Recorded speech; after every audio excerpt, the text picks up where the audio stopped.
So, folks, welcome back to the Crossing Swords podcast presented by Batavia Downs Gaming and Hotel. We are a few hours away from the Sabres puck drop in Vancouver for a 10 o'clock game, which is a little late, but we are here with myself, Gatesy, and the one, the only Mike_Bundt. Bunty, how are you doing on this beautiful Thursday and a beautiful Sabres game day? I'm doing great. I'm excited for this show. There's going to be a lot to talk about today.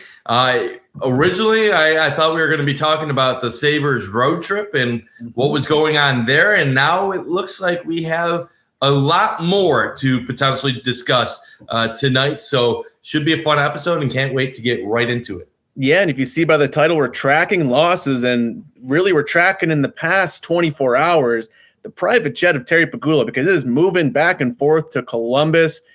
And right now, the conversation on Sabres Twitter and the Sabres world is Kevyn Adams on the way out and is Jarmo Kekalainen on the way in? Bunty, I know you've been looking at this a little bit. You're seeing what's going on. Do you think the end is near for the Kevyn Adams tenure in Buffalo? And is Jarmo the guy taking over?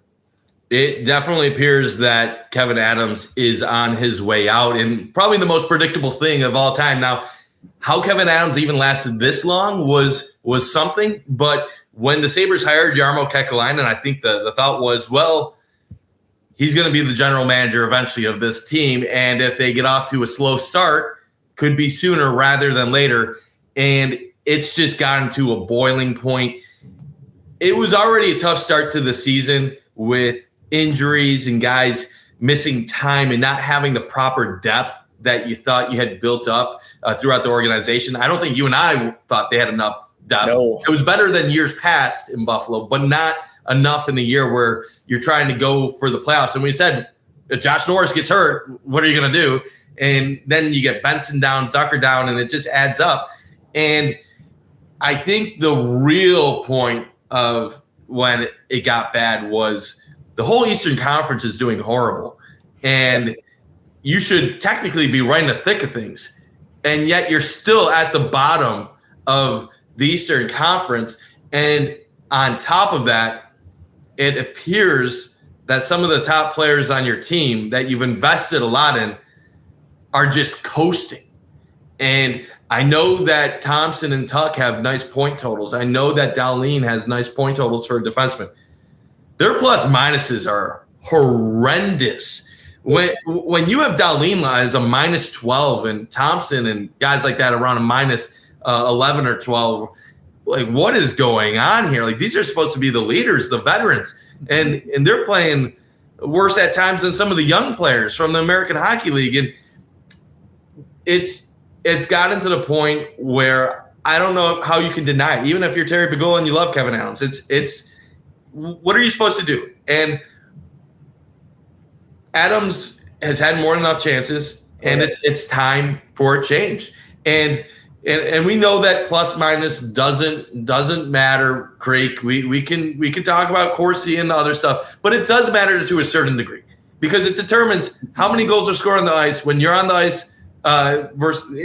That does make a difference. It might two of those guys, like the Sabres have given up a lot of empty net goals, so it's not as bad as 12, but it's still not a good statistic for the Sabres top guys at all. Yeah, I hate when people say it doesn't matter. It does matter, but there are other advanced stats that go deeper into it. Like if you're on a team where everybody is a +5 and you're a -8, well, then you're probably not playing that well on the ice compared to some of your teammates. But yes, there's different circumstances and different things that go into account and other metrics that are more valuable. But I think it's interesting the timing of all of this. Yeah. And we'll discuss that in a moment because it really feels like this could be the last few games of the Kevyn Adams era. Yeah, it really does feel like it. And feel like it's coming very quickly. I think the big thing behind that, Bunty, is, how this road trip's gone. And like you said earlier, just how poorly things have been for the Sabres. We talked in the offseason how the Kevyn Adams 8-leg parlay needed a hit for this team to get to the next level. And right now, that's not happening at all. You look at the guys that they've been missing throughout the season due to injuries, illnesses, personal reasons. And that's not an excuse because we can look at the Kevyn Adams tenure in the Sabres and we can find really good moves he's made as a general manager. Bring in Ryan McLeod for Matt Savoy. We look at bringing Josh Stone, a couple other moves here and there. But the big issue for him has always been being able to pull the trigger at the right time, being able to do the right moves outside of making trades he kind of has to make for the organization. And when you have such a big offseason ahead with the extension of Alex Tuch, with a bunch of other guys need to be extended, whether that be Josh Stone, Michael Kesselring, like a Peyton Krebs type of guy, it feels like the Sabres are in a situation where they need to make a move now if they don't envision Adams being the forever GM of this team, because this is a huge offseason for the Sabres. They're seeing how the roster is right now, how they're performing, and they need to be able to trust a guy to get this team out of a 14, soon to be 15-year playoff drought, Bunty.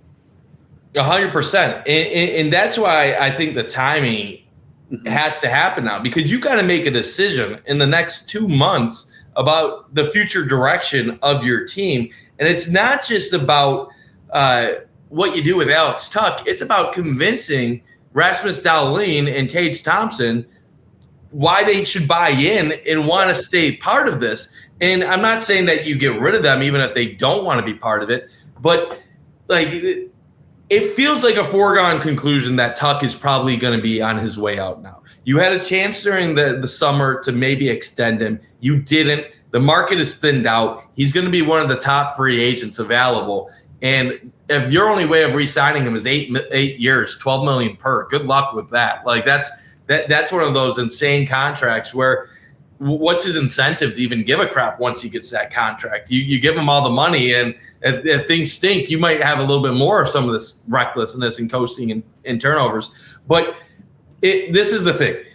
Jarmo Kekalainen has experience. So you already have an internal person who's good enough to be the general manager of your team, who has a track record of previous success. Not the highest track record, but Columbus is a tough spot too, and he did have success there. But you almost need to formulate a plan for how are we going to go about these next 2 months if we indeed decide to move on from Alex Tuch. Like, we have to scout other teams. Who are the guys we would be interested in bringing back? Are we trying to get an NHL player back for Alex Tuch? Are we trying to get high-level draft picks? Do we think we can get a prospect that's of decent value? This isn't Jack Eichel that we're talking about, but Alex Tuch is an above-average, I would say tier 2 NHL player. Not a star, but a guy that had 36 goals twice in the last 3 years, 22 goals the other season. So you're talking about a guy that's averaging 30-plus goals a year over the last 3+ seasons. Can kill penalties and power play time as well. Like he can play both sides of the puck. Both sides. And like I think that's a very impactful type player on a contending team, and a guy that you'd probably joke about winning the cup wherever he goes. And the thing is, can you really let Kevyn Adams make that decision for you? Can you let a lame duck general manager that you know is not going to be part of your future decide that? You can't. You can't let Kevyn Adams make that decision. So that's one reason you get rid of it now. And then number 2 reason, maybe you have a chance to spark this team with a move. Yeah. Maybe you show them we aren't giving up on this roster. We do think that you guys have some talent. And maybe that's the message this team needs to see in order to realize, okay, this isn't the status quo. We maybe can turn around, because the way the Eastern Conference is right now, you fire Adams and then you win 3 in a row, 4 in a row, you could be right back in it.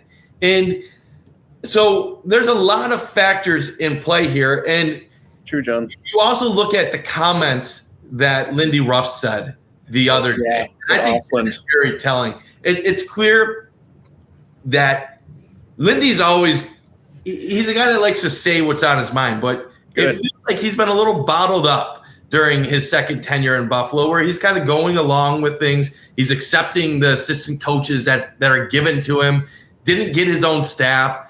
But then recently he talks about not really thinking that Ostlund needed to go down. What's that questioning? That's questioning your general manager right there, and the things that are in place. And what could be what led to that? I think it could have been Lindy feeling like maybe this power structure is about to change. And maybe I have more of a voice now, and we can do things my way for a little bit. And that's not to say Kevyn Adams hasn't made good moves. I mean, Josh Stone has been a good move. There's been some other guys that have been very valuable for the Sabres. But if this is a change, I think it's a much needed one. And the question also, too, would be if Jarmo does become the interim GM, do they eventually bring in someone else to be a team president? Do they make other moves down the line? I know there's been the Shanahan rumors that maybe that'd be something the Sabres would want to explore. Maybe Shanahan would be interested in the Sabres. It's one of those things where Adams was Terry Pegula's Brandon Beane, Sean McDermott type move. Let's get people that we can be patient, build things in what we perceive the right way and see where it goes. And it's backfired. And it's been almost 6 years, and it's time for change. Yeah, 100%. And, reading the comments here, like Steve's saying, it feels like Lindy's the only guy that can talk to Pegula and, get rid of Adams. And that's kind of what we felt all offseason is like Lindy's kind of pulling the strings as well for this team in some capacity. But you hear what he said in the Austin presser getting sent down. And you have to question, like, how much pull did Ruff have in this roster construction and how this team is? Because you look at the Sabres getting rid of J.J. Peterka, and that feels like a Lindy Ruff move where, he's not playing both sides of the puck. They want guys in who can. They bring in a Josh Stone, who seems like such, a Lindy Ruff guy. And, John, your 15 to 20 goal prediction for the season, that's very low right now. He's already at 10 on the season and such a big asset for this team. But the issue now is, like we talked about, just getting over that hump. We can see, good moves here and there. And I would hope over 6 years we can see good moves made from a general manager. But they're getting to that next level to break a drought like this, to get a team to compete for more than half a season and not go through long stretches. They need some change there. Obviously, we're all looking for a president of hockey ops in some capacity, whether that be Lindy Ruff in, a year or two. Who knows what's going to happen? But it feels like you could rarely get this in a fandom or anywhere that all Sabres fans are basically on board with Jarmo being, the GM, taking over the reins right now. Creek, thanks for the repost on the stream. And, for everyone at home, please comment your thoughts on the Sabres right now and what you want the Sabres to do at the general manager position, because it feels like with each passing hour that it feels more and more likely that we might see Jarmo taking the reins here.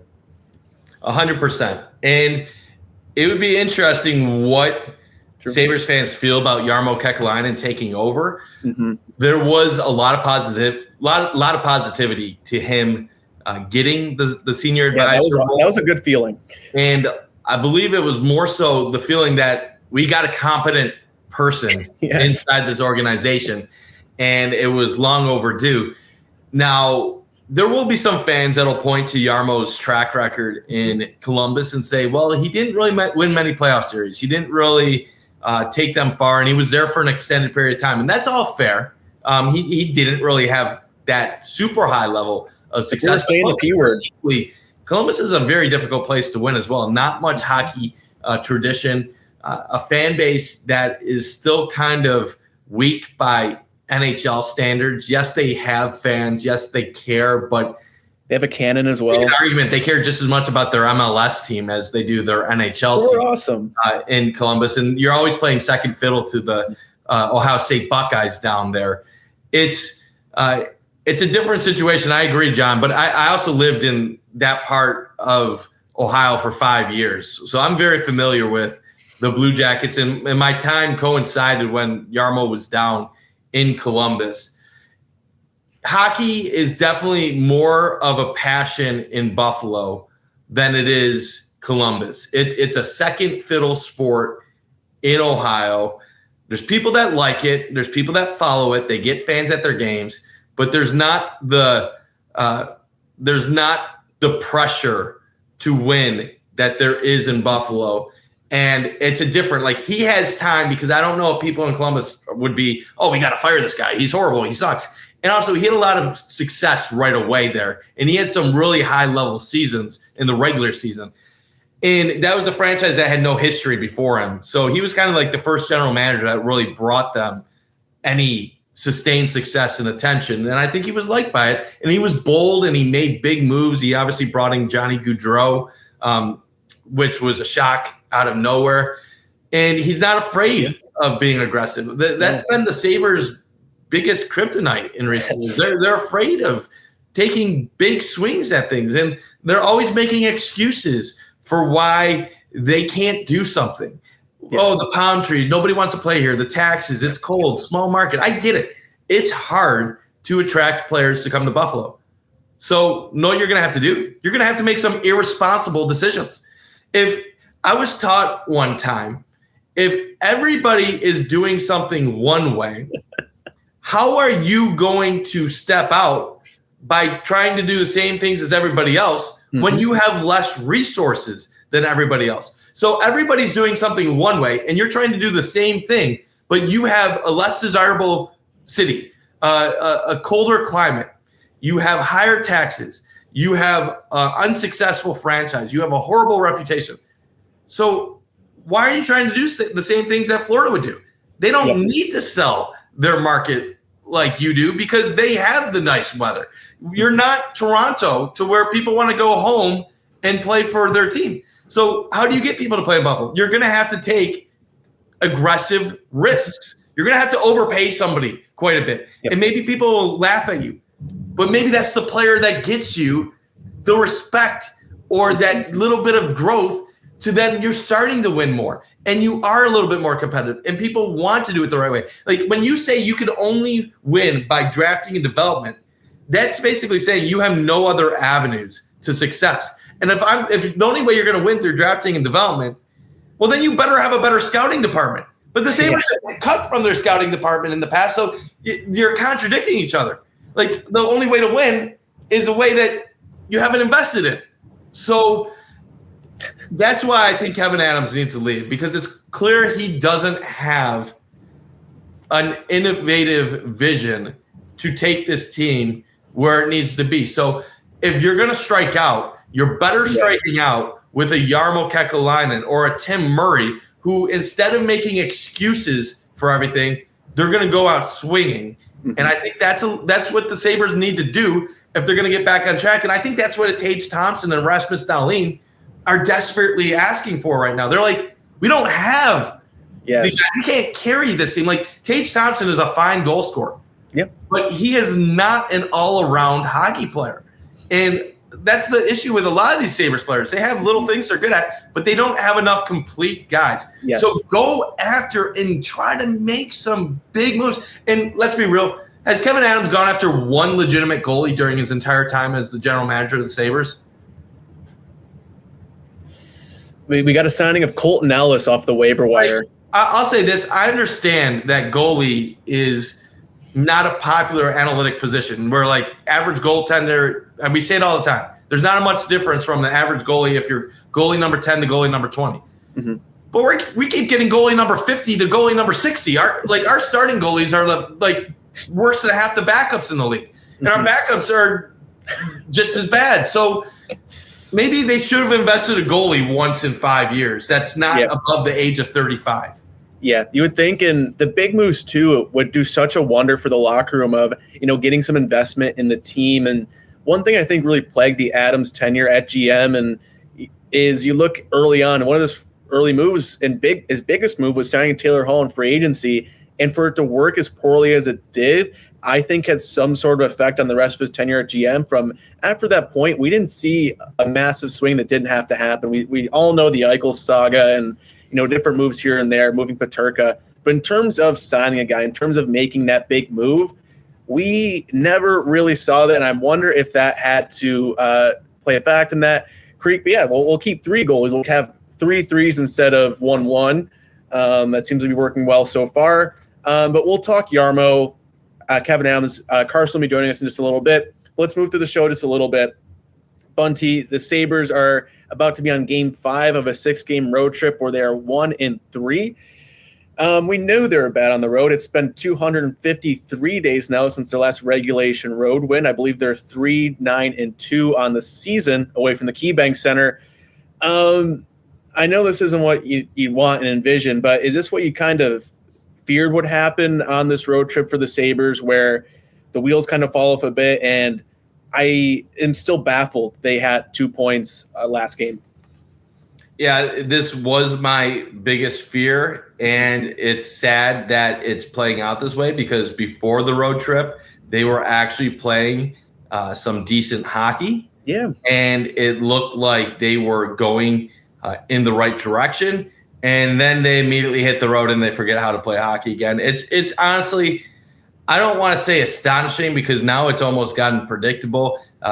Sabres have made me create new phrases on a yearly basis, consistently inconsistent, which it's like, I love that phrase because people are like, the Sabres are so inconsistent. I'm like, well, they're consistently inconsistent. But it's impressive, honestly. Like, in a way, it's like they are consistent.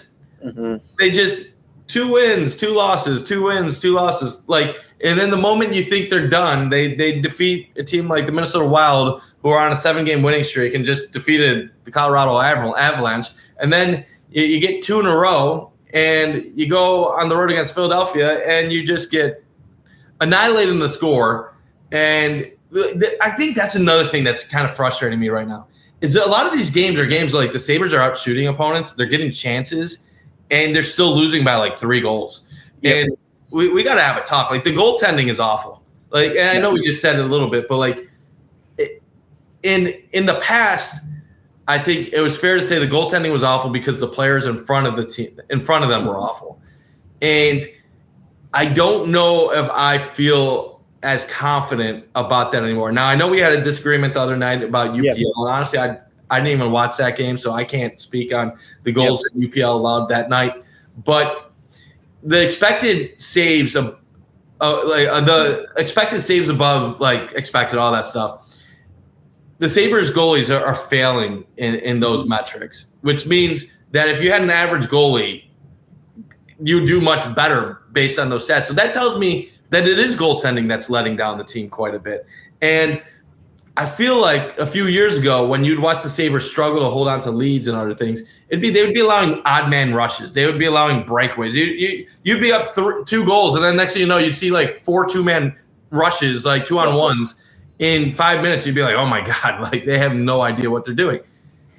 It really hasn't been as much of that to my eyes this season. Sometimes it's just a weak goal that they allow. Other times it's someone not taking care of their man in front of the net.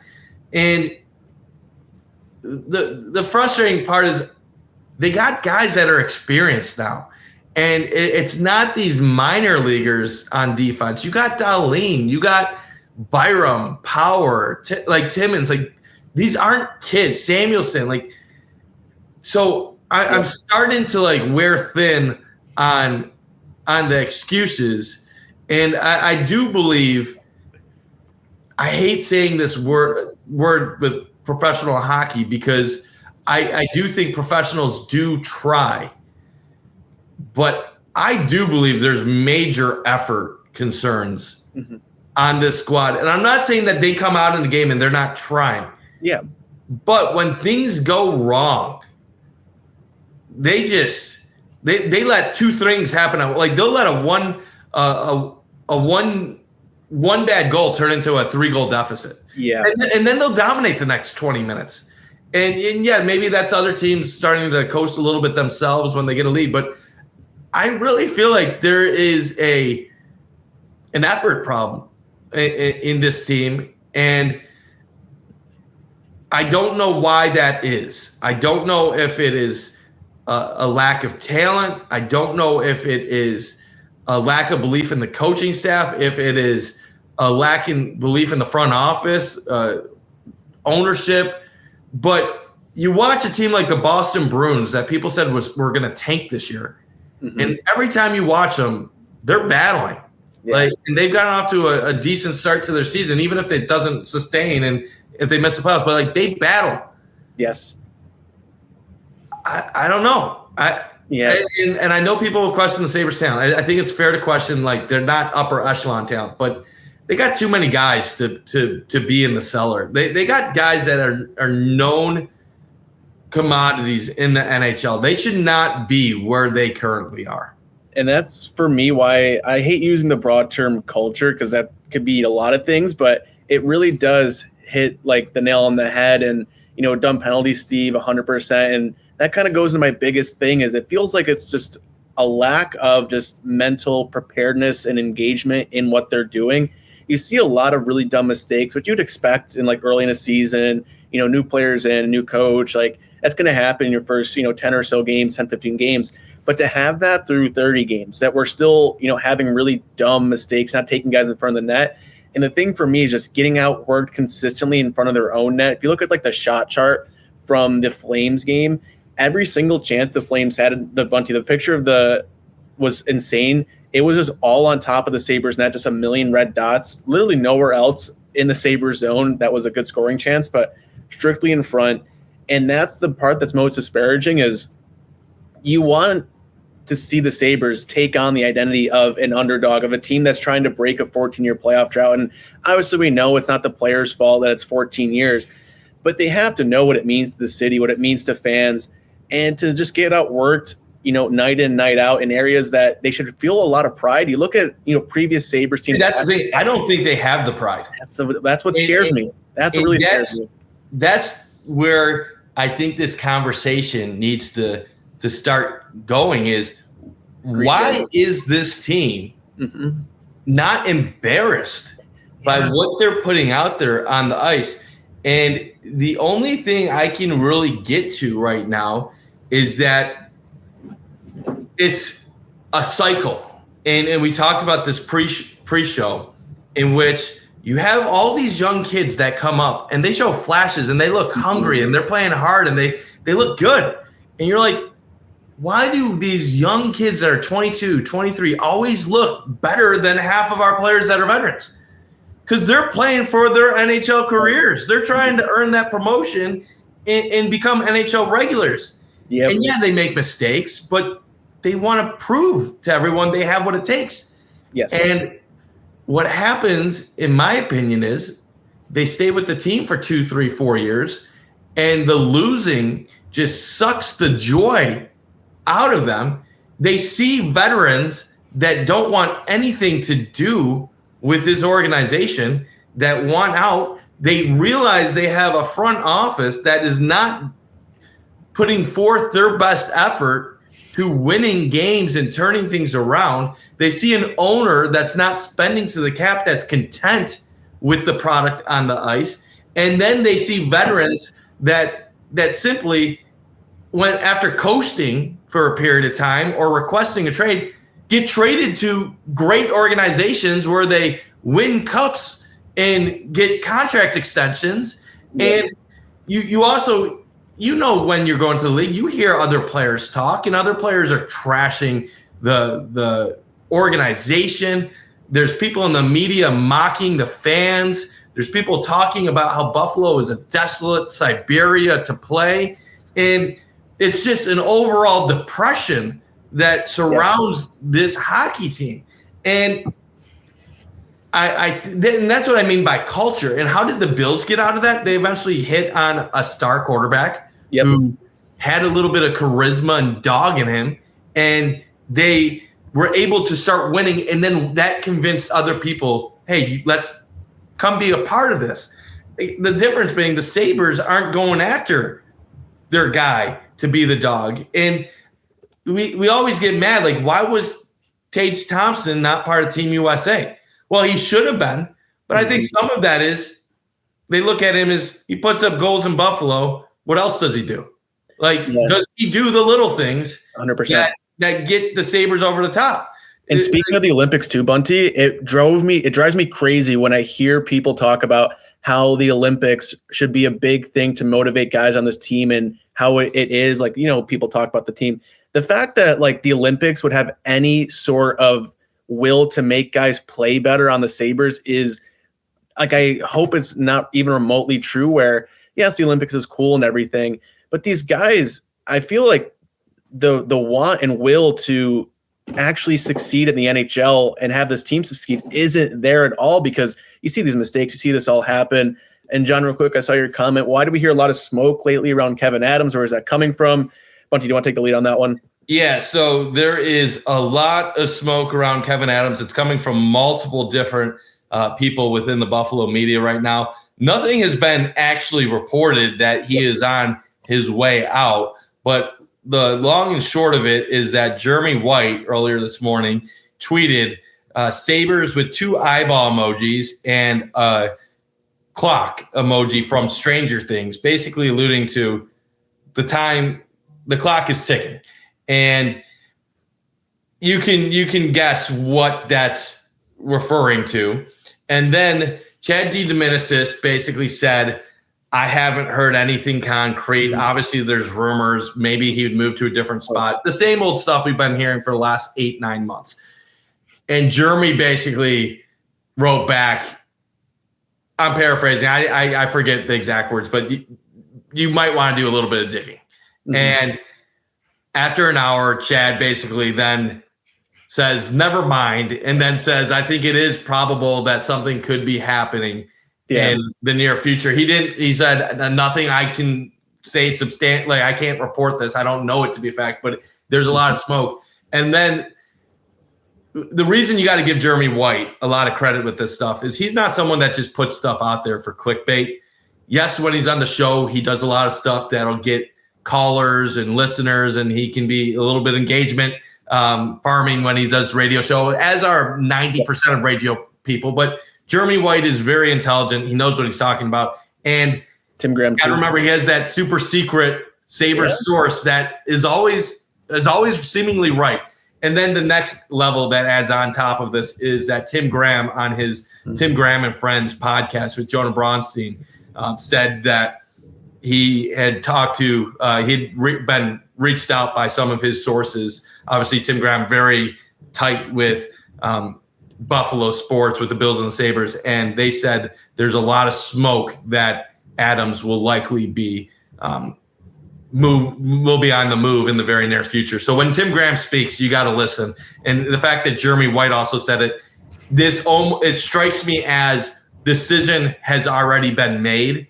They are just waiting to announce it and go forward with it. I don't think that you'd see Tim Graham putting that out there if he didn't feel pretty confident. Yeah. Same with Jeremy White. And I think this road trip was the final straw, because you go into it, 500 in the points, and you get blown out by the Flyers. Then you get you lose to a Winnipeg team you just handled earlier in the week. And then you play a Flames team, one of the worst teams in the NHL, and you get swept by them. And let's be real, I don't even think the Edmonton game was a good thing for Adams either, because your team goes up 3-0 and they're 20 minutes away from a victory and they still nearly blow the game. So yes, they get 2 points, but I think that was another sign of, even when things are going good for us, we don't even know how to put a full 60 minutes together. And tonight you have Vancouver, and Vancouver obviously is one of the worst teams in that NHL too. If you lose against Vancouver, like that's clear as day. Like, you lost to Vancouver and Calgary on the same road trip. See you later. If Vancouver or you beat Seattle, that's not enough to change the picture for me. And now Zucker is going to be out week to week. Norris tweaked something. I don't know if he's playing tonight or if he's out yet, but it's okay. We've given it a chance to see if it's going to come together. It's not coming together.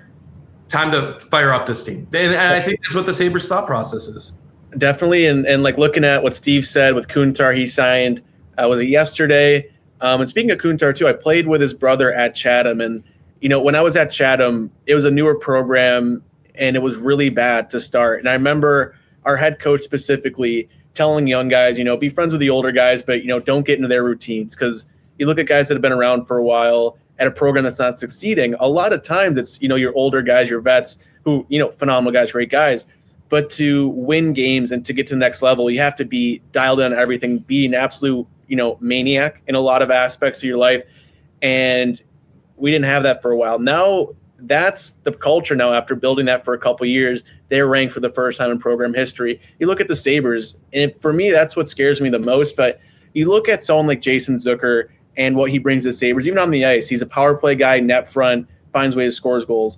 And now you see he didn't play last game. Josh Dunn takes over a spot, a guy that does the little things right, plays the game the right way, and he's being rewarded for it. He had 2 power play goals, very similar to the way we see Jason Zucker score, not in between the legs scoring like that, but being net front, being hard to play against, playing the right way. And that's something that can give me a little hope. I saw a comment from John earlier about, Doan is captain material. I think that's something that would be awesome. You look at the Sabres captains too, since really the drought or in recent history. You have Eichel, you have Okposo, you have Dahlin now. It's, most of the time your top players that are getting this. And I'm always a big believer that, your top players should be your biggest, workhorse on the ice. So we'll see what the Sabres do there. I think that culture is a big part.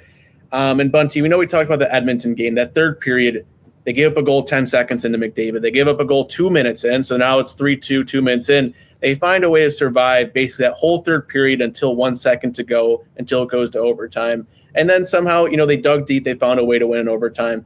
Is what we saw from the Sabres being able to, score early. Alex Line comes in relief for, Colton Ellis, who had to leave with a concussion spotter. Steve, Benson, Doan, Zucker, they play the right way. And that's what scares me is I don't want these guys to lose that aspect of their game the longer they're around. So we'll see what progresses there. And I think that's why we need change. But you look at that Edmonton game, Bunty, is this, a flash in the pan of, we always see the Sabres have good moments and this is that? Or, are we going to get delusional and think this could be some sort of turning point for them where, they found a way to survive. They messed up, but they didn't crumble and fall apart. So I hate being this guy, but I just have no belief in this team until they show me they can turn around. And I don't like that mindset because just because you're a bad team doesn't mean that you can't do things the right way at times. And when you get into this, you need to prove it to me mentality. That means I'm not making opinions based on the moves and what I'm seeing with my eyes. I'm just making my opinions based on previously being hurt by this squad and just assuming the worst. It's the same thing like when you're a great team like the Patriots dynasty or the Chiefs, how they get applauded for every move, even though a lot of times they make moves that don't make sense or are poor. Like Xavier Worthy, they get Xavier Worthy in Kansas City. It's supposed to be the great receiver move, and people talked it up about, this is why the Bills not get Worthy. They got Coleman. Coleman stinks. Well, then you look at Xavier Worthy, and he's just as bad as Keon Coleman. He stinks. But it took 2 years to acknowledge that because for a year and a half, people were praising how good of a pick it was. And I hate being this way with the Sabres because I do like their additions Josh Doan. I liked when they brought in Zucker, McLeod, and they've had decent additions, but it's gotten to the point where the culture, I think, just tears this team apart. And I don't know, man. It's hard to have any optimism when every time you get a 2-game winning streak, you respond by losing to some random no-name team. And like even crazier, like how many times have the Sabres played a team at home on the second end of a back-to-back like Calgary and St. Louis? Yep. 2 bottom feeders in the West and lose. But then when the role is reversed and they lose to Calgary, they then play the Edmonton Oilers the next night and they win and they jump ahead 3-0. And I would love to say that it's just like a coincidence, but I don't think it is a coincidence that the Sabres respond to 2-game losing streaks or 3-game losing streaks and then put together complete performances against good teams. I think part of it is some of the good teams play down to the Sabres. I think it's part of it is the Sabres, it takes them losing 2 or 3 games for them to even give a shit. It's a give a shit meter. And I don't think the Sabres do well on the give a shit meter most of the time. And like I said, I don't like getting to that point because I don't want to question the effort level of professional players. But I feel like we've heard it enough after games that we almost had to start questioning it. And it was really noticeable the other night when Jason Zucker was talking because he was saying basically nobody's getting in front of the net. Nobody's forechecking. Nobody's doing the little things that you need to do that aren't easy, that require some effort. And you know what? Zucker was the perfect guy to say that. Yes. And I know his plus minus stinks this year, But Zucker is one of the guys that does the little things. He is one of the guys that battles. And he has played on great teams and very good teams. And he knows what it's like to play on the line at times with Sidney Crosby and other guys. And I think that should be embarrassing for the rest of the team, that you got to the point where a guy that has bought into your organization, he probably got more money, and that probably led him signing in Buffalo, extending. But he's earned it, though.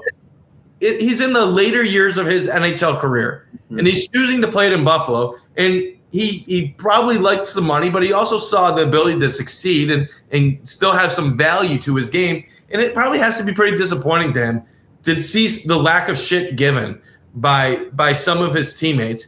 And you got Tage during the game talking about bad bounces or we outplay teams when we lose. And then after the game, like you think like, okay, maybe in the moment he's talking about a bad bounce. Like he's just trying to like keep things going. Don't worry about it. Move past it. Like, let's keep battling. And then after the game, he says the same thing. You're an assistant captain. You're one of the elite goal scorers in the league.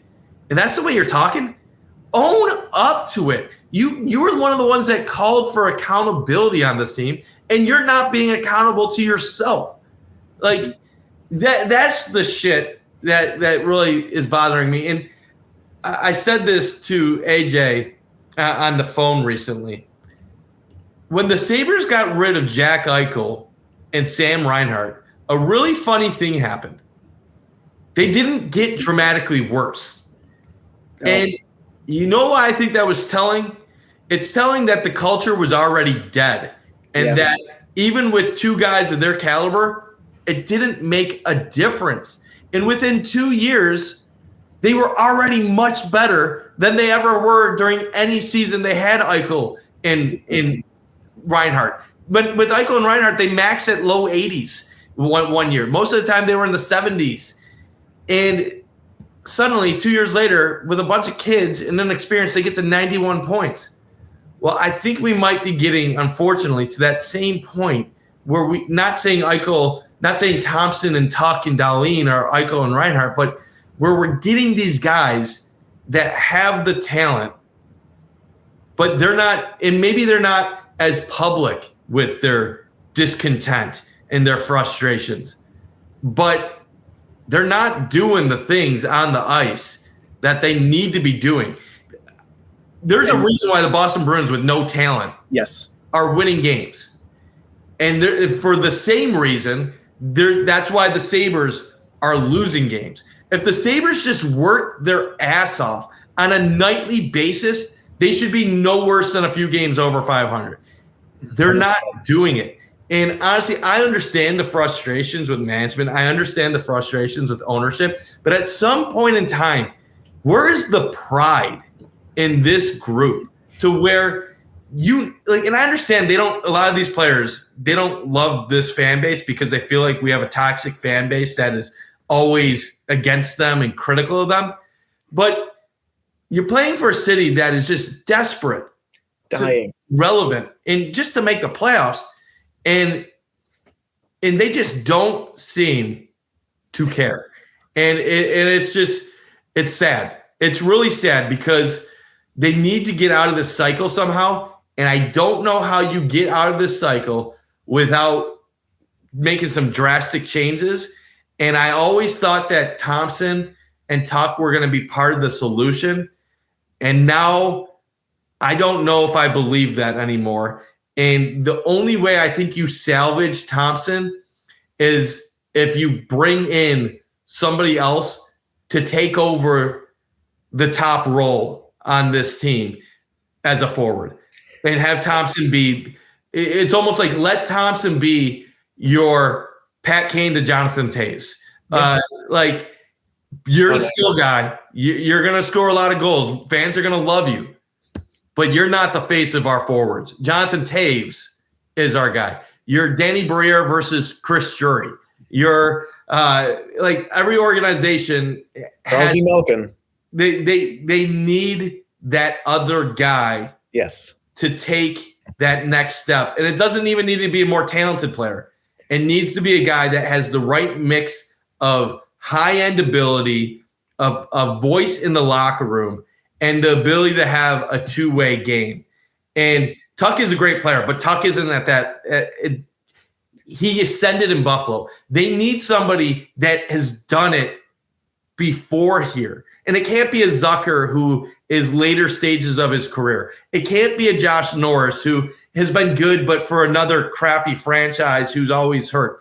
It needs to be a 6-7 year NHL vet who's put up 70 points, 65 points, who's respected, who has a voice in the league.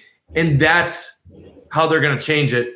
And unfortunately for the Sabres, those are guys everybody in the NHL wants. Everyone wants that. You're going to have to overpay versus the production you get.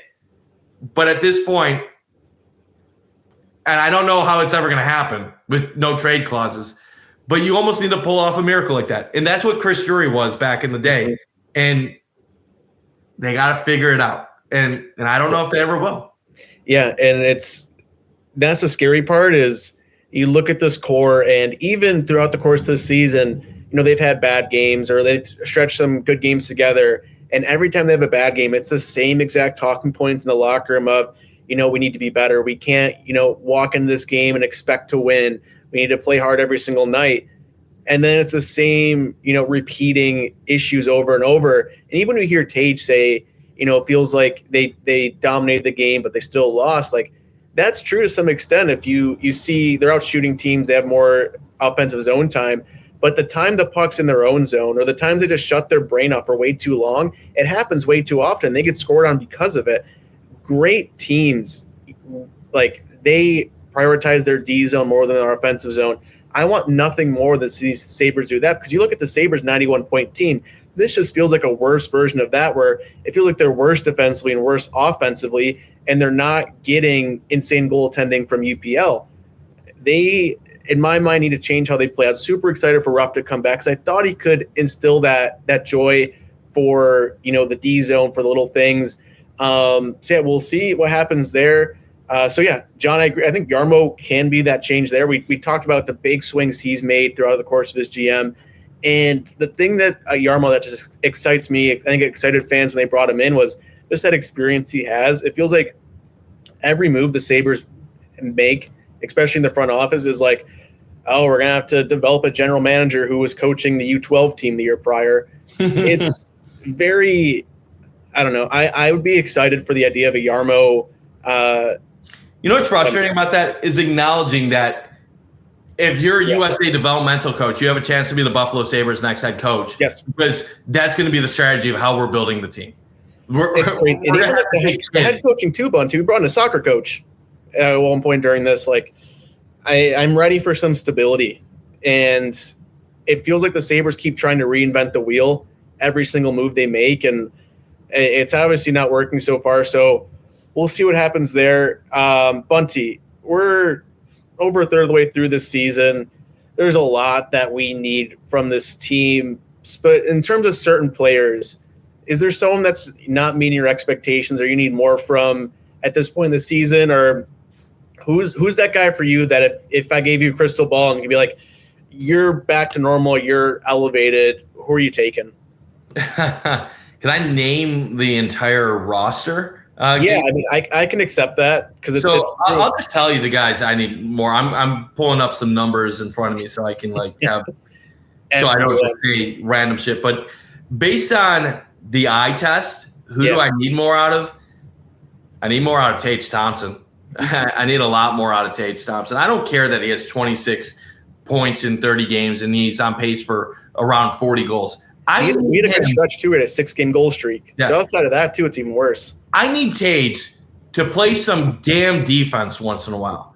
I need Tage to give a shit and light a fire into the rest of this team. He is not a kid. He's 28. Yeah. How many prime Tage Thompson 40-goal years do we have left? Maybe 4? We got like that. Once you get to 32, 33, 34, you start to slow down a little bit. Tage, if you want to have that career that it matters, scoring 40 goals is not going to do it. Winning hockey games is what will do it. So I need more from him.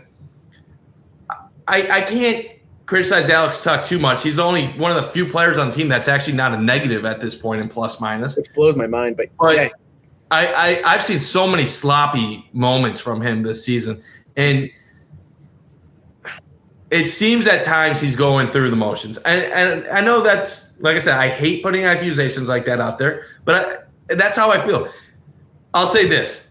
First half of the season, I know we're going to get Carson on here in a second too, so let's just throw Carson on here so he can join the conversation. Then we can kind of go back to the Kevyn Adams stuff. First half of the season, Rasmus Dahlin was horrible too. But understand the circumstances surrounding his fiance. Obviously, a lot of off-ice issues. But let's be real. Jack Quinn is the same player he is now that he was as a rookie. Jack Quinn blows my mind, the lack of development on his end. Bowen Byram was a former top 5 pick. And the analytics were bad last year, but he got an extension. And he has been horrible defensively. Zucker is a -10 in 21 games, but at least he has some point production.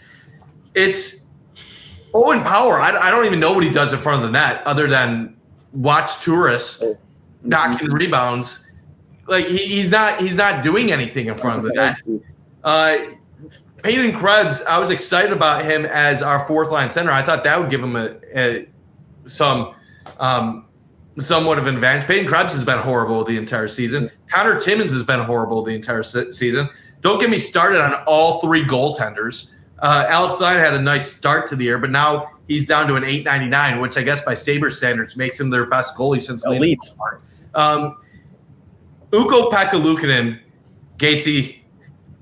I know we off camera, when we talk, we're normally good, but when we text, we're not. Ukko Pekka-Luukkonen is one of the worst goaltenders I've ever seen in the NHL that gets the amount of time he gets. He is horrendous. My eyes bleed watching Ukko Pekka-Luukkonen play hockey. And the fact, he has an .884 save percentage, Gatesy. Yeah, it's not good. You want to know something? I looked this up.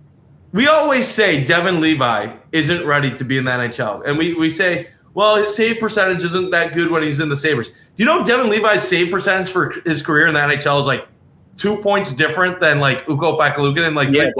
It's almost identical. It's almost identical, except for we say that Devin Levi stinks. Mm-hmm. So if Devin Levi is a 23-year-old who stinks, what are we saying about Ukko Pekka-Luukkonen, who's a 26-year-old? He's a 26-year-old who stinks. Who has a 5-year contract.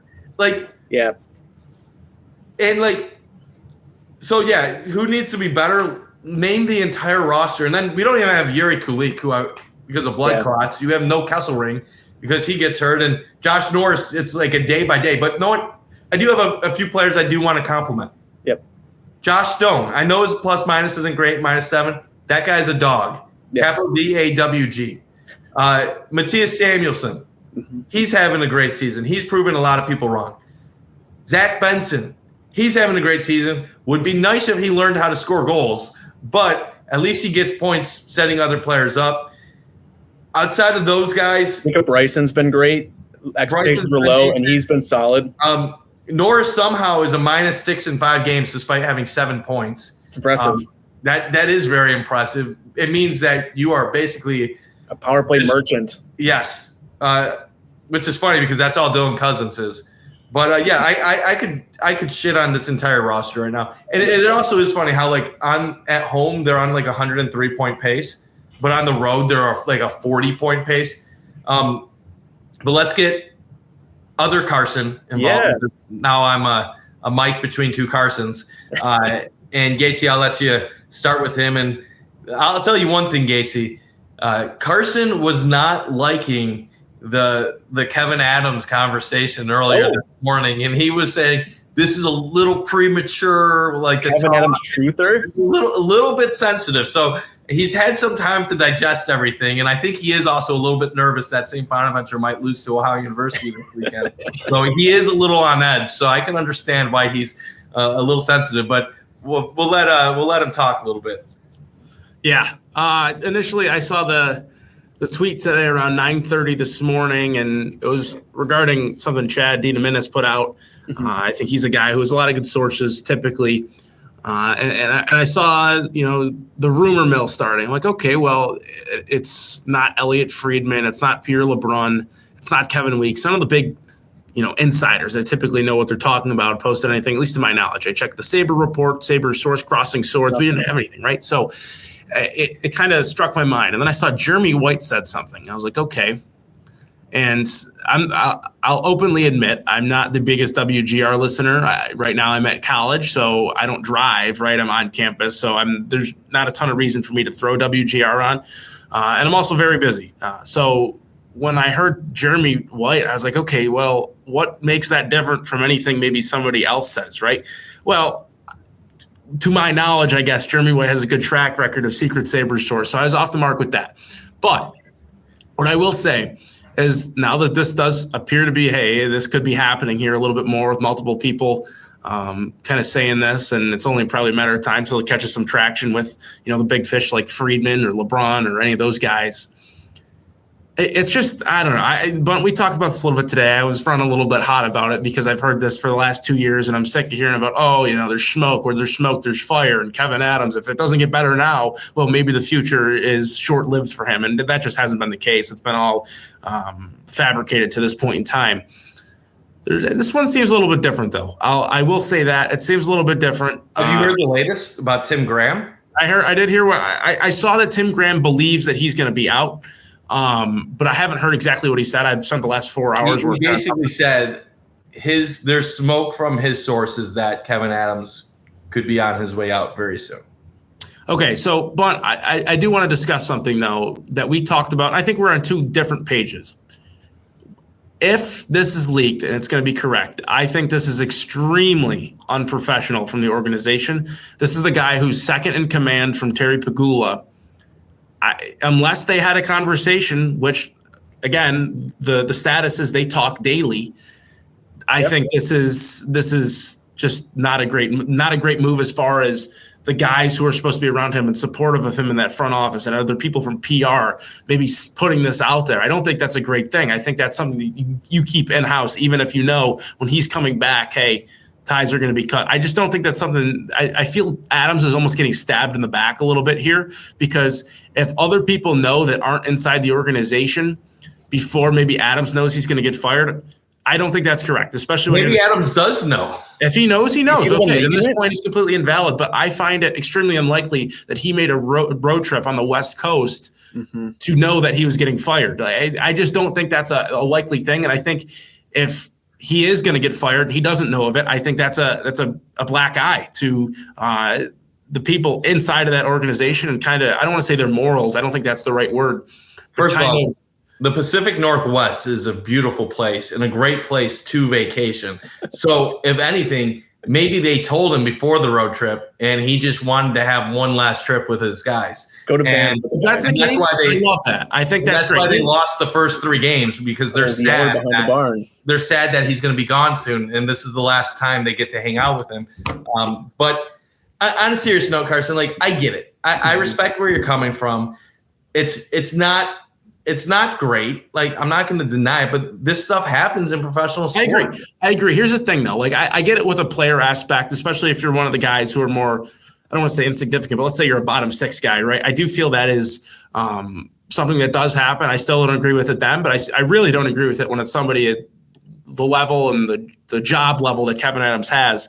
But also the time of year, if it was up to me, I think I'd probably wait until after Christmas. I get this guy is filled with a ton of money. He's played in the NHL.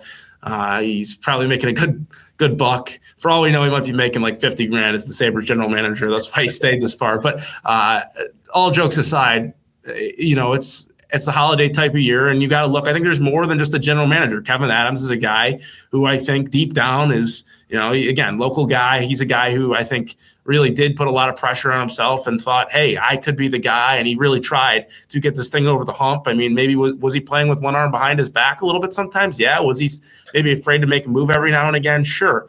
But again, I think there's more than just maybe a job title here that he's in the NHL. This is somebody who's a father, who's a husband, who's going to be losing his job here. I respect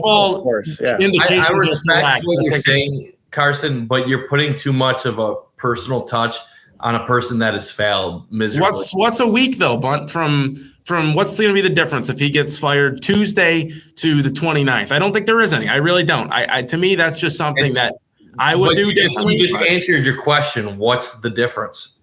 There is no difference. No. The difference, I just explained my difference, is the difference is what I'm trying to say, though, Carson, is in professional sports, they don't care about your feelings. But hold on. But here's my counterpoint to that, though. There's a roster freeze in the NHL from, I believe, the 23rd to the 27th. So there is something there where it's maybe they will wait. Maybe they will wait to the 29th. They haven't fired him yet. We don't know. The 11th. I agree. If all indications the point is, too, though, if you're a dead man walking, sometimes you just want them to cut bait because you're tired of it. You don't want to deal with it. Like, it's over. And it's not just hockey. Like my job last year told me on December 1st that in 30 days, my job wasn't going to exist anymore. I either had to transfer to something else in my company or I would have to find a new job. And that's just a normal job. And like, it stinks. And like, I'm still working there and things are good, but like, that's just the real world. If the real world ain't going to care about you during Christmas, the professional sports ain't going to care about you on Christmas. And like, I don't mean this to be like kind of like talking down to you, because I mean this like as a friend. The world don't care about your feelings. And the sooner you realize that, the sooner you can be able to handle everything appropriately. They don't care. Like I get that. It's just I think there's a certain way to do things that are the correct way, and whether or not they do that. That's not how the world works. Very few people that are high up in businesses or professional sports or corporations, politics, anything, do things the moral or ethical way. That's how most of those people get to where they are, is because they shit the system. They do things corrupt. They do things to get around. Most people at the top have sacrificed a part of them to get to where they are. And I've known a lot of people that have gotten to the top, and I'm not saying they're all bad people. There's some that I like, but they've all done things that they sure as hell shouldn't be proud of what they've done. And this is the fact about Kevyn Adams. At the end of the day, he has had, this is his, 6th year as the Sabres general manager. Most general managers would get fired after 4 years of making no playoffs. He's had a team that had 91 points. And since that point, they went to 84, 79, and now they're on pace for even less. He should be grateful that he's even had his job as long as he's had it. And yes, he's a Buffalo guy, and he wants what's best for Buffalo. And that's all great. But you know what? Lindy Ruff is essentially a Buffalo guy, too, at this point, having played for the team, having coached for the team, living in Clarence, having spent more than half his life in Buffalo. And you know what's going to happen at the end of the season if the Sabres miss the playoffs? They're going to fire him for a second time. And you know what? Fans aren't going to feel bad about it because he's going to have probably deserved it, because he's going to have 2 years with this roster, and he didn't get it better. They got worse. So the thing about Kevyn Adams is this Sabres team has a lot of big decisions to make over the course of the next 2 months. And you can make the argument that, yes, they're not going to be able to make moves around Christmas time, so why can't you wait a week? My counter argument to that is they've already wasted more time than what they should have to begin with. They have Alex Tuch, who is either going to get a massive contract extension by the Sabres or is going to be traded in the next 2 months. Or and walk. they have to decide what their plan is to handling that. So that means getting scouts to go to all the teams in the NHL to watch guys that they could potentially trade for. That involves scouts looking at prospects in the American Hockey League to see which prospects might stand out to them. That involves looking at scouting just this upcoming draft to see where you need to be at range-wise to add guys on the team. And then also figuring out who are the guys that are part of the problem in our organization. Do we have to move on from those guys? Who are the guys we like? Who are guys that we might want to extend? And then if you have Kekalainen, he's going to have 2 months to basically put his imprint on the Tuch decision. Kekalainen needs every second he needs to figure this out. And yes, you can say, well, he's a senior advisor. He can do that. Not quite. He needs that day-to-day operational leadership. And then here's another huge part about it. What if they believe within the organization that this roster is still good enough to compete in the Eastern Conference. This could be at the time you provide a spark to your team, what are you still doing here? and you tell them, we can turn it around. We do believe in you guys. You know what? Yes, you guys haven't gotten it done, but we're gonna make a bold move here. Kevyn Adams didn't give you guys what you need. Jarmo Kekalainen is the third general manager in the history of this franchise with previous GM experience coming to Buffalo. And you want to know something? The last two GMs that have come to Buffalo that had previous experience were Scotty Bowman, who literally was a GM of the expansion St. Louis Blues. And literally, we all know Scotty Bowman more as a head coach than general manager. And then Punch Imlach, who was the first general manager in the history of the team, who was the general manager of the Toronto Maple Leafs. So, like, this, I hate to say it because, like, it's a sacrifice, but Kevyn Adams is viewed as a joke across the NHL. I think he's a good person. I thought he had a chance to be successful. And I understand, like, you don't want to do things around the holidays because it's a special time of the year. But, Carson, at the end of the day, the holidays don't matter to the future of the Buffalo Sabres. Right. So here's my thing. Not everybody is religious either, and I'm assuming Terry Pegula probably is. But at the end of the day, like, without trying to be a Scrooge, you can't let holidays, you can't let personal feelings dictate how to run your franchise. And we don't even know when it's going to happen, if it does indeed happen. Yeah. But at the end of the day, they have to focus on what will turn this team around, because for 15 years they haven't prioritized that. Yeah, here's the thing though. I do want to clear this up too. It's a results business. I do get that. The results haven't been there. After that 91-point season, they've fallen off the face of the potential that they had. It was clear, hey, we had a youth movement possibly. The thought was everyone's going to internally get better, and it just didn't quite work out like that. So at the end of the day, yeah, blame does go to Kevyn Adams. Like he was here for what's it going to be, almost 50% of the drought. That's a considerable amount of time. By year 4, you should be able to figure out, and he hasn't figured it out, right?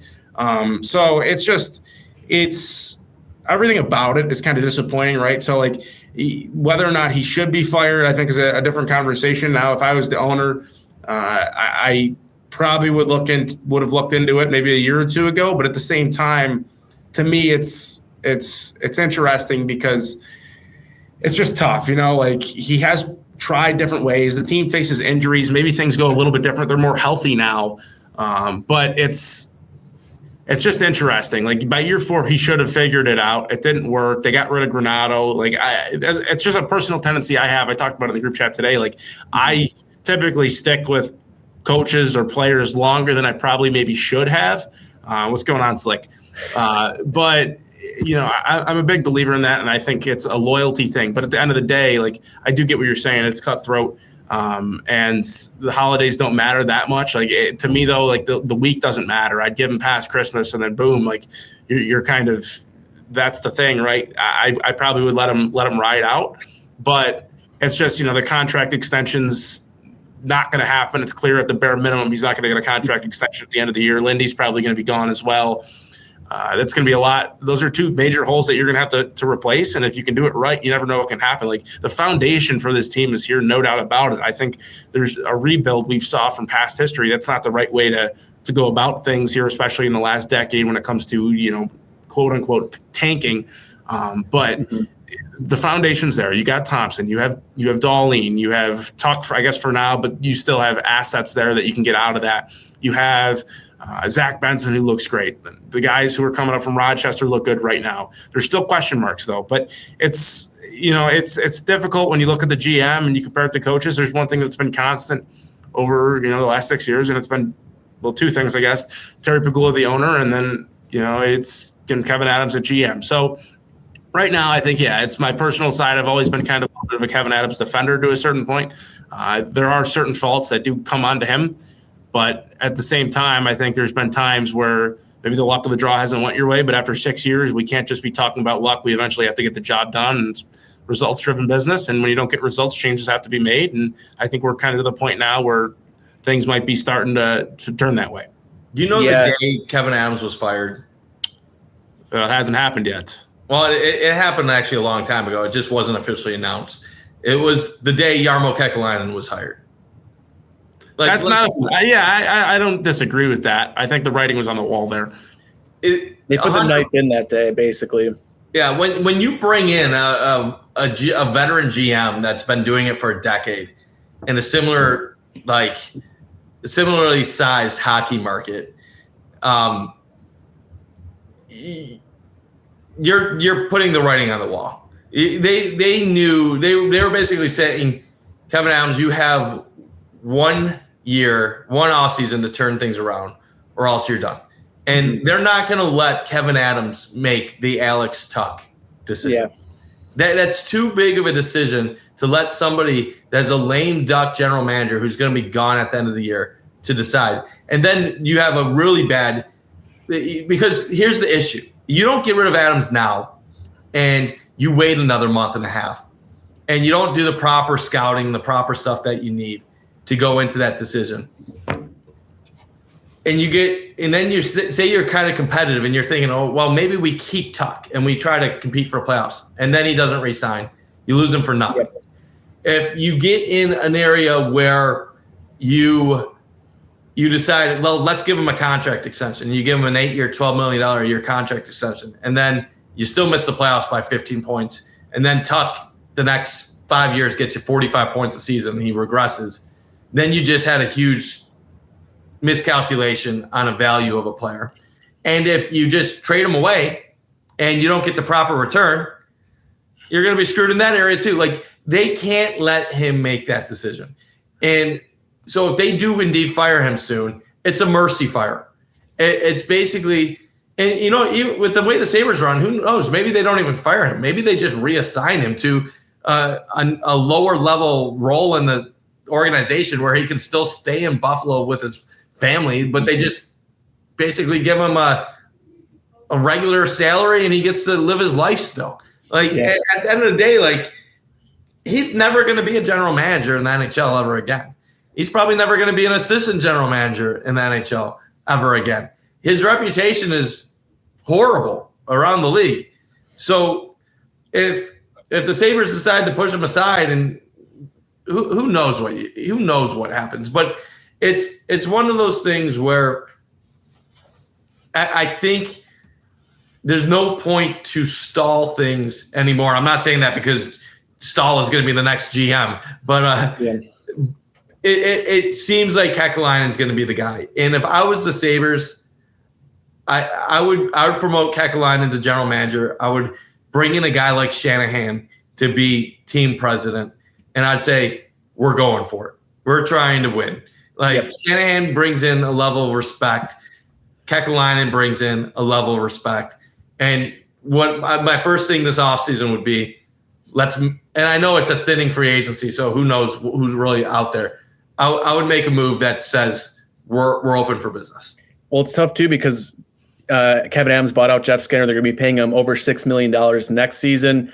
But yeah, even if Tuch doesn't want to resign, they have to get something for him. They cannot let Alex Tuch walk for nothing. So I think that's why I have to bring Jarmo in sooner rather than later. I saw comments up here too on when it would be. It's not so much like a coach thing where it's after a really bad game you fire him, because the GM is much more of a longer term thing. So I think it's once the time's right, there's a move there, and they feel comfortable with Jarmo. And they got DeBoer this summer. It'll be interesting to see what the Sabres do. And there's a lot of conversations we can have here. Trade a goalie, waive Krebs.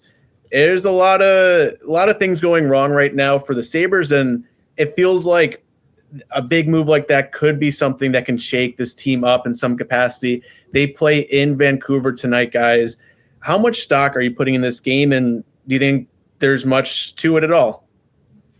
Like, how much? Zero stock. Zero. This game means nothing. And if the stuff that we've seen is to be believed and a decision is already made, the last thing you probably want as a Sabres fan is anything that could convince them to change their mind. Yeah. I'm going to assume that they're already locked into whatever decision they're going to make. And one other thing, and we talked about this earlier, Gatesy, but we should bring it up to Carson too. Lindy Ruff basically indirectly called out Kevyn Adams earlier this week. Yeah. And Lindy has gone along with everything they've done. He's accepted having his assistant coaches be handpicked by Adams and Pegula. He hasn't had his own staff. And for Lindy to basically say that was basically saying, I don't like what we're doing. I'm not having full authority over my team and my roster. And we've had internal discussions about maybe things that have gone on inside the Sabres building. And we didn't know what to make of it.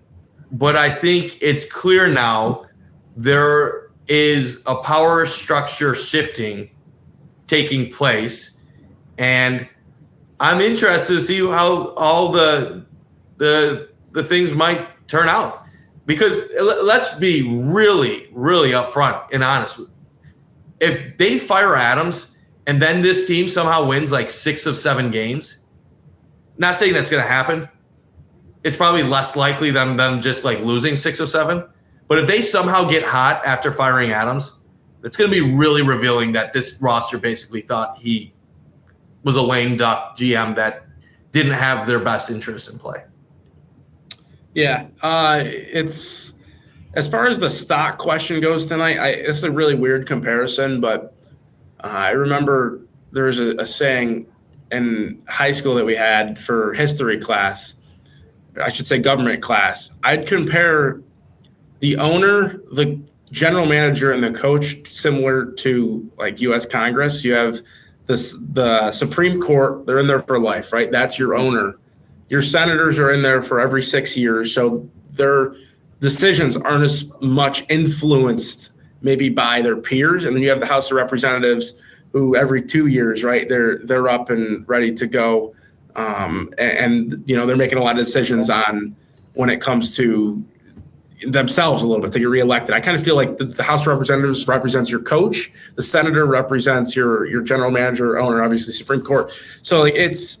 As far as stock goes in tonight's game, when it comes to if this is going to save Kevyn Adams' job, if he does get fired, like, and the reports are true and we're going along with that, no, Kevyn Adams, you know, we're not going to take a 5-game sample or a 1-game sample. We should never be talking about individual games when it comes to whether or not we are going to be letting a GM go if we're, you know, taking the report seriously. If you are talking about that, I think you have serious issues. And I think that kind of maybe right there kind of in a way gives you your answer, right? So no, tonight does not matter when it comes to stock. With that said, you're damned if I don't want them to win still. Vancouver is one of the worst teams in the league, if not they're the worst team. Demko's coming back for them. Yeah. You know, this is a team you have to beat. If you're going to be serious come March, come April, which they're not out of it by any means yet. They're still in the race. Like everything's tight right now. The Atlantic's not a great division. Like, yeah, teams are good, but nobody's like separating themselves for that third divisional spot. The Red Wings, for Christ's sakes, were first in the Atlantic. They might still be. I checked last night or something like that. So the opportunity's there for them to take. 100% they could still be in this thing. They're still in this thing. And if they can win tonight, you know, that's a big time win against the team you're supposed to beat if you're going to be for real. And then you got Seattle coming up. Like the road trip provided you opportunities to win hockey games, and you come out of it and you got Philadelphia next Thursday as well. So like these are games that they're going to need to have if they're going to take that next step, whether or not Kevyn Adams is even the general manager. I don't think that's factored into the equation. They need games like this, plain and simple. Yeah, 100%. And yeah, this Vancouver game, I want to see them build off of the Edmonton game, show some pride, maybe light a fire under them. Gentlemen, as we start to wind the show down, I want to thank the over 3,100 people that stopped in today. Bunty, I want to hear your final thoughts. I'm going to run off real quick, but I will be back. Okay, final thoughts. Gatesy walks away. Is basically this road trip was the final nail in the coffin for everything with Kevyn Adams. I know you said some positive things, Carson. I know you don't want to give up complete hope on this team.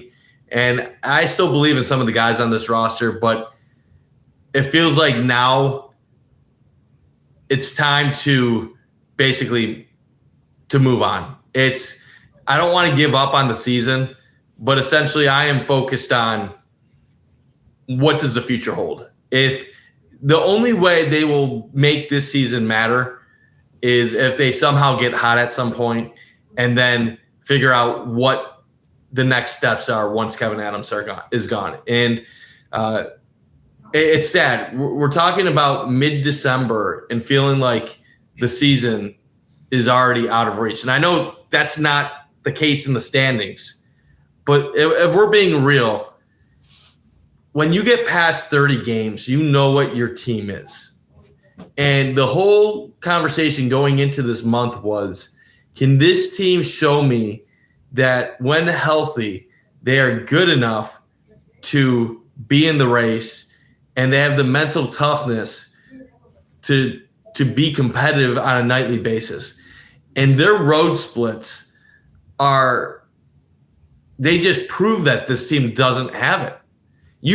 There's no reason to suck on the road in the NHL. I know you're in a hotel room, you're in a different city, you're a little different routine. Look at the road records of half the good teams in the NHL. They win on the road. Good teams win on the road. This Sabres team, it just seems like they've quit on either Lindy or Kevyn Adams or Terry Pegula. And when you have a team that quits, a lot of times you need to make a change. And even if the person that you get rid of isn't the entire problem, sometimes you just need it just to kind of get a refresh button. You see it all the time in football. You fire a head coach, and then the team that has the fired head coach wins it with an interim head coach. I think at this point in time, this team feels like they're a bunch of losers. They think this is a loser culture. They think this is a loser organization. And honestly, I think half of them don't even like the fans in this city, to be honest with you. And the reputation of the Buffalo Sabres across the NHL is that we're a joke. The city, the players, the fans, everything. We're considered a joke in the NHL. And you can't have a general manager, even if he's saying things that are correct perceptions, you can't have a general manager acknowledging that's all true. Yeah, we don't have the palm trees. We don't have we have the taxes. No, Carson, I know you're shaking your head. And it was such a taken out of context. No, you're right, Carson. It was taken out of context. The problem was that Kevyn Adams was admitting everything that we know is true, but he hasn't been able to overcome. We were talking about it on the show. He tries to do the same strategy that everybody else is doing, draft and develop. Well, how's that working in Ottawa? How's that work in all of our peer cities? Detroit's on a 9-year playoff drought. Our peers aren't having success.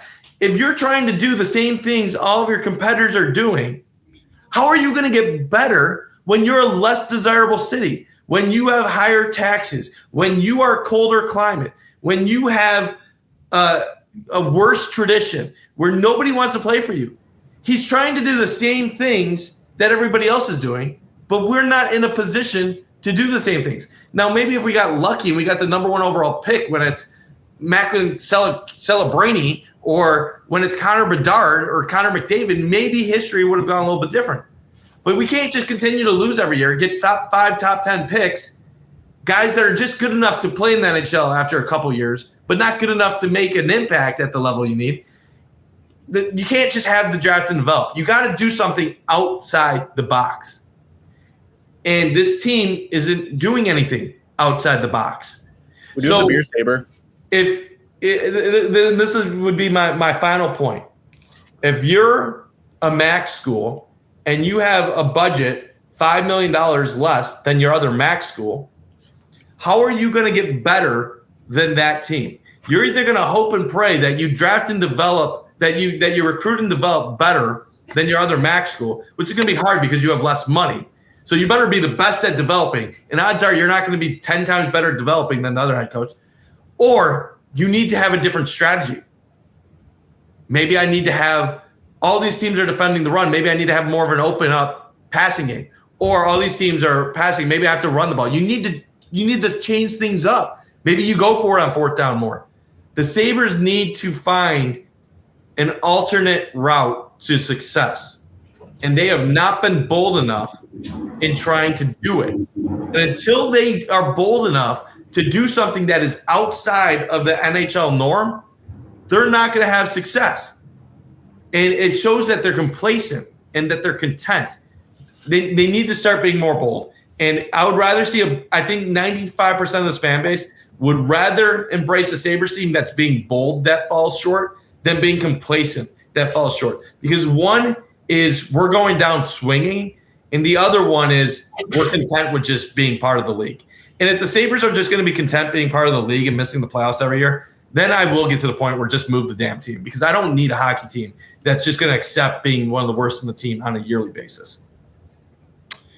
Yeah, I think Adams is where he tried to differ a little bit with a different strategy was personal relationships, for better or for worse. Like he talked about some of the guys and the coaching staff coming to his house consistently.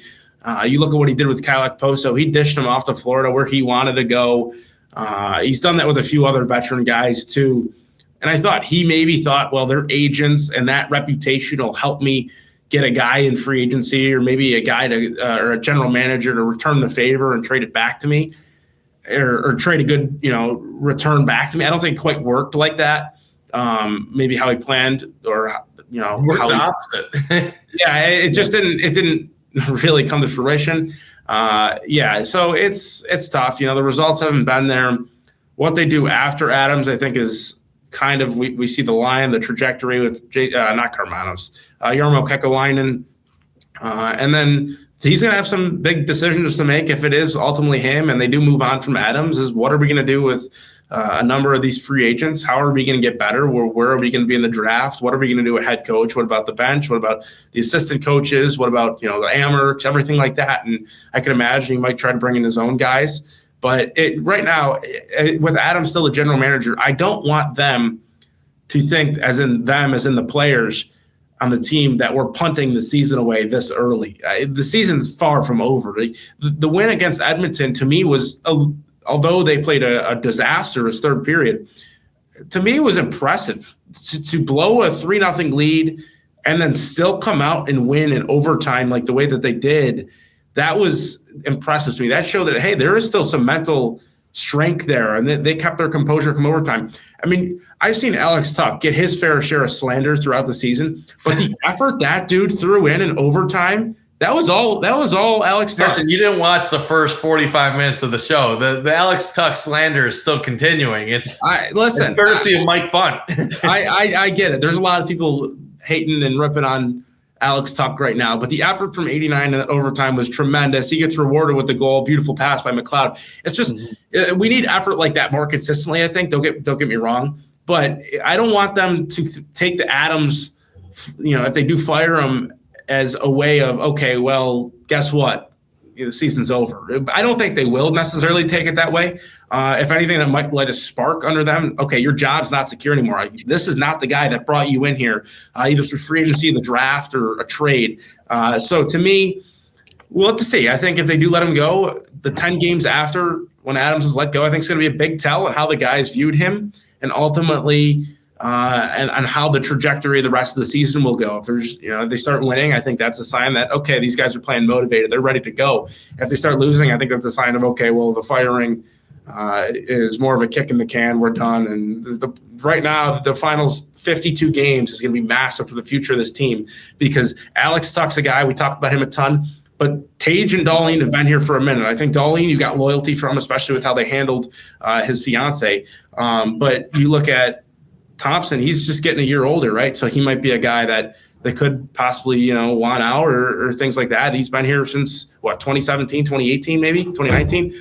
So that's been a long time to not be successful or find the playoffs. So whatever happens in these next few days, I'm sure we'll talk about it. Time will only tell, but I'm always going to be with my guy Kevyn Adams. So regardless, though, I take everything take everything that I said today as more of a personal relationship thing. What I do understand the business, it's a results business. I just think the timing of it's a little interesting, and I probably would do things slightly differently. Yeah, and it's weird too with Kevyn Adams because you can easily knock him on a ton of stuff throughout the course of his time as a GM. I mean, he was put in a spot to be a GM when he wasn't ready, and he has grown in spots throughout the course of the tenure of his job. He's made some really good moves, especially recently with trades.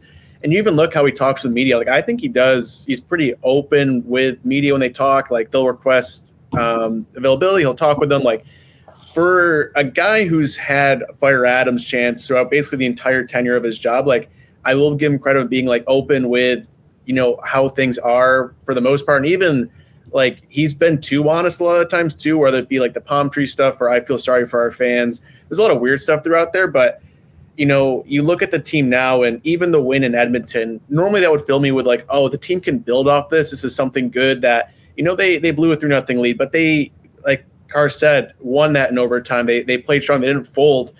But, it's scary because it's happened a couple times through the season. It's been the same cyclical patterns of, we play bad. We have the right quotes in the locker room. We win a couple games and then we lose 3 more. We take 1 step forward, 2 steps back. And for me, you want this core to have that fire that they hate losing more than they want to win. And it's unfortunately just not there at all for me. And I want to be wrong. There's nothing more that I want to see than the Sabres team be good and to go on stretches. And we know the talent's there. We've seen it in years prior. We've seen it this year. But for me, it just needs that internal want, that internal fire. I don't know what it's going to take to get it there. I'm not the one making $100,000 a year to make those decisions, but Bunty, before we wrap up, any final thoughts? You feeling good? You guys feeling good as we wrap this up? Yeah, the last thing I'll say is this.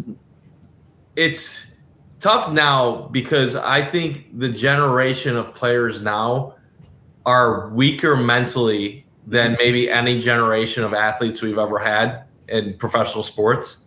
And I know that sounds like, oh, that's a millennial talking down to Gen Z or whatever you guys are considered now. But there used to be toughness that was associated with working hard and being able to get back on track. And what I struggle with this generation of hockey players and athletes in general is that they are now given so many things at a young age that a lot of these athletes do not respond to adversity properly. Like you look at how did the Sabres handle things when they struggled back in the day? Like Lindy would be tough on them. He would call them out. He would be aggressive. You call out Paterka last year, he wants out. You call out anybody, they don't put their effort in anymore. And a lot of that is because they're getting paid millions of dollars. And if you get them mad, they're still going to collect their millions of dollars. They're still going to have their fun life off the ice, and they have nothing to lose. So when fans are critical of them, they take offense to it.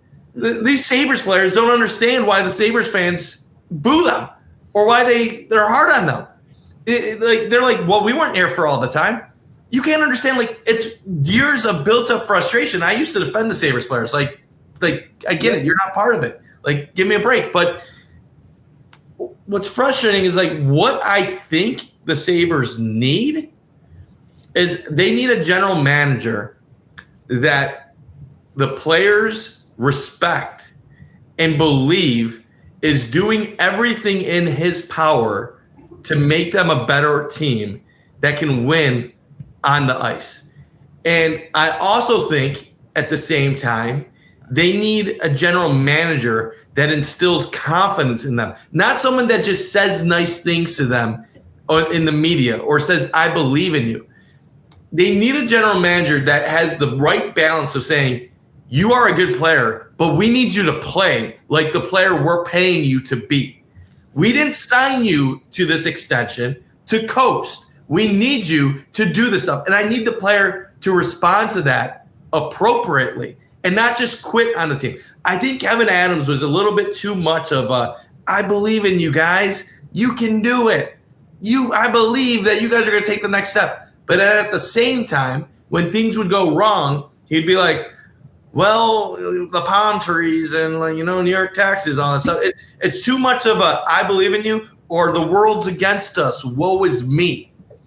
They need somebody that has the respect to be able to speak their voice, their opinions, hold the players accountable, while also being able to put them in a better position to get better results. And Lindy was the guy they thought could do that. The problem, I think, with Lindy is that because it's his second time with the franchise and people looked at it as a PR move, is that I don't think it's resonated the way they thought it would. His voice hasn't made the impact. And I think Lindy has also adapted himself to where maybe he's not as hard on the players as he used to be because he recognizes that they have different mentalities. What I almost feel like the Sabres need to do, and I'll try to keep this quick because I don't want to keep you too long. There's two things. I really think a turn and burn coach could be helpful in this situation. And I'm talking about a coach that will just light the living shit out of them. Like, basically demand excellence. And if you don't have the excellence, you're gone. You're gone. You're gone. And I don't want to say like rebuild, but I'm talking about players that don't buy in, ship them the fuck out. And give me a blank canvas of the people that actually give a shit. And what I like about turn and burn is you either buy in and you show that you're worth being somebody, or you get them out and you open up the space to do what you need. There's a lot of examples, like a John Tortorella. Back in the day, you'd say Mike Keenan. And like some of those coaches, like they're going to be disasters in the long run. You know, like if you want them to be like coaches for 5-6 years, it's going to be a disaster. But like, I think they need a turn and burn. And then unless they're able to get like a Pete Dubois or like somebody that's like really respected and talented at coach, like a Joel Quenneville.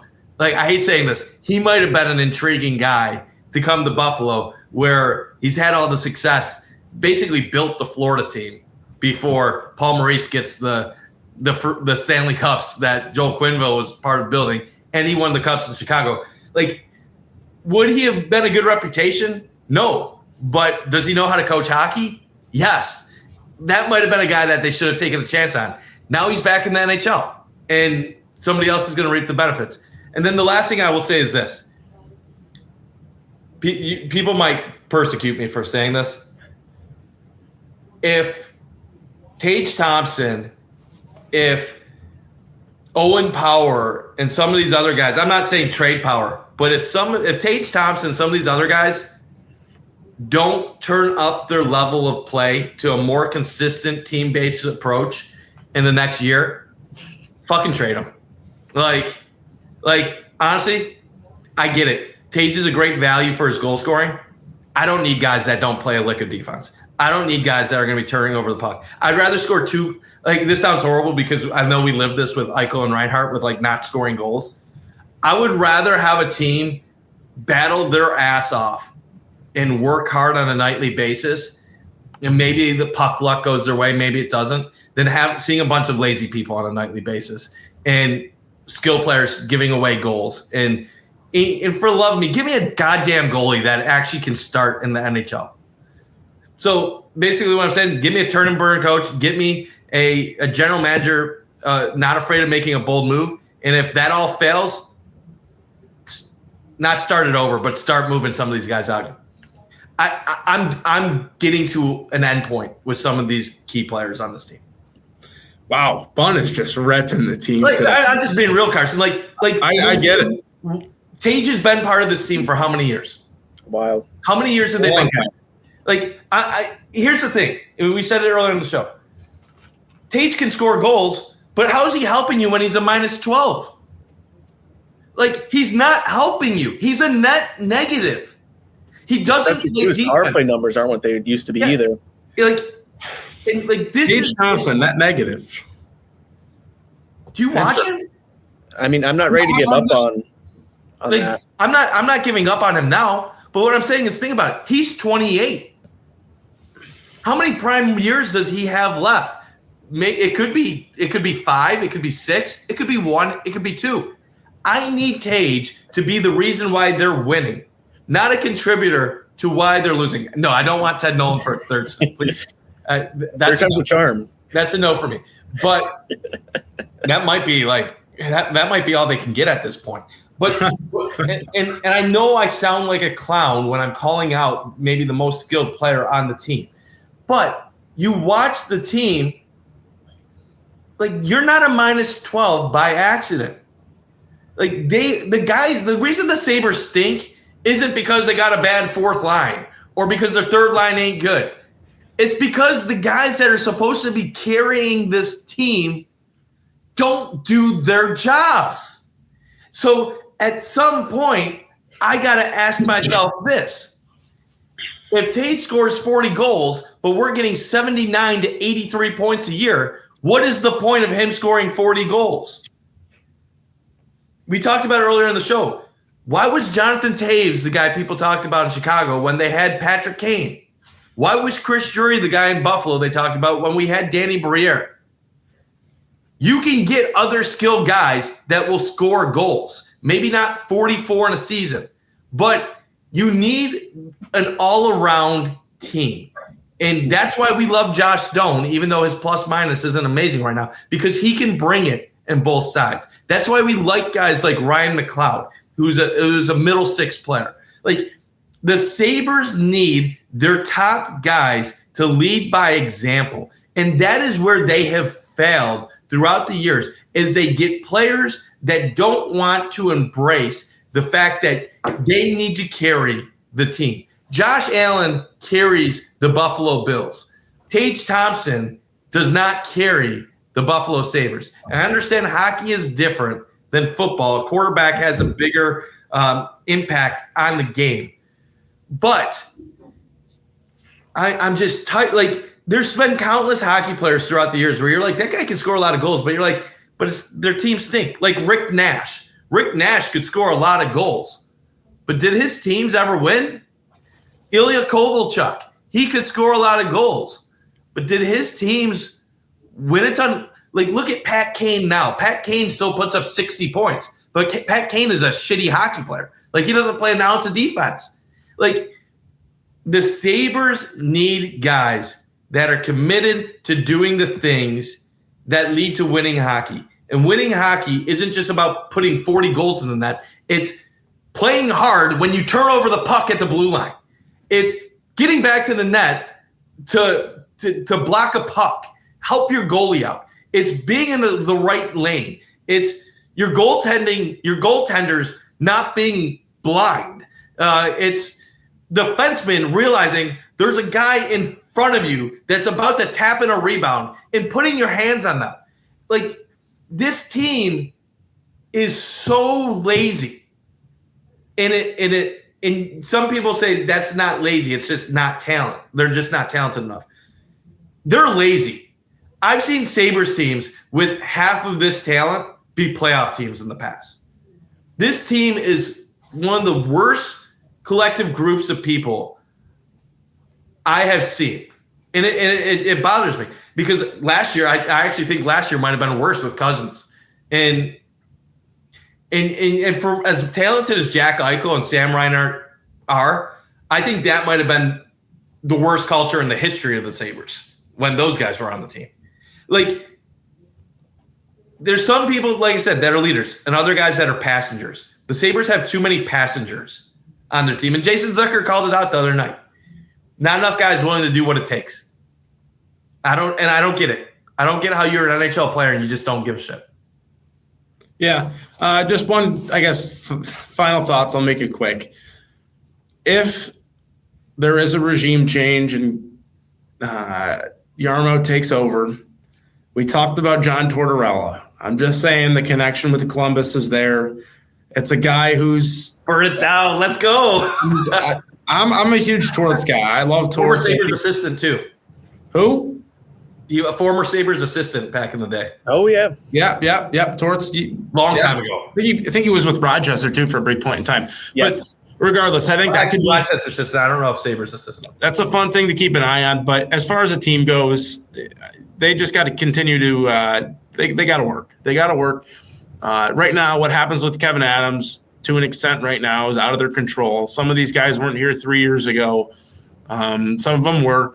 But right now, the decision's already been made. I think the outcome's already been decided on if he does get fired or if he's going to stay. It's a culmination of 52 games. There's going to be a decision either in the coming weeks or at the end of the season. And that's that. The guys can only focus on what they can control.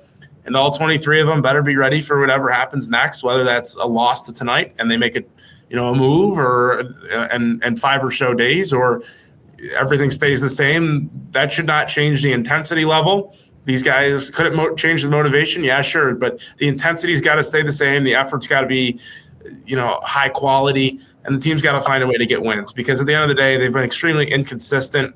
The only thing they've been consistent at is, the streaks. They lose 3, win 2, and then win 2 of their next 3, and then they're at 500, and then, you lose again 2 or 3 games in a row. Consistently inconsistent. Yep, they've been consistently inconsistent, and that has to change. The best teams that ultimately make those playoffs in April are the teams that are consistent, and they play extremely, extremely hard. They're difficult night in, night out. It's not that they, play 5 nights extremely difficult and then all of a sudden one night derails them. That just can't happen. So I think the outcome's already been decided with what's going to happen in the front office, whether or not he's going to stay or not. And after that, it's kind of that. But right now, I think if you're in the locker room and if you're a player, you just got to be focused on Vancouver, and you got to be focused on taking down one of the worst teams in the league tonight. And 2 points are valuable no matter who it's against.